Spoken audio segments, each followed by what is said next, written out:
দেখুন একটু এরকম একটা খবর আমি শুনছি টিভি চ্যানেলে এবং আজকের কয়েকটা পেপারও দেখেছি।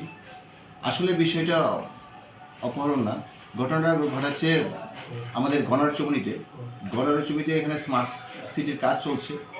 তো এইখানে দুজন ছিল, তারা অ্যাকচুয়ালি স্ক্রেবার রাস্তাঘাটের জিনিসপত্র যে ভাঙাচোরা এগুলি টোকা। তো ওইখানে ওইখানে তারা ওই যে টিএমটি বারের টুকরো টুকরো যা ছিল, হ্যাঁ, তারা ওগুলি করে নিয়েছিল।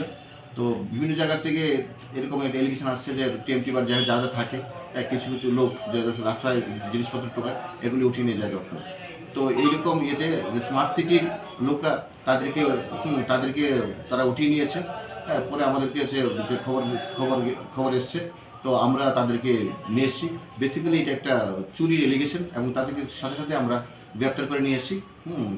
তাদেরকে আমরা চুরির কেসের ইনকোয়ারি করছি এবং তাদেরকে আমরা কোর্টে প্রোডাক্ট করবো।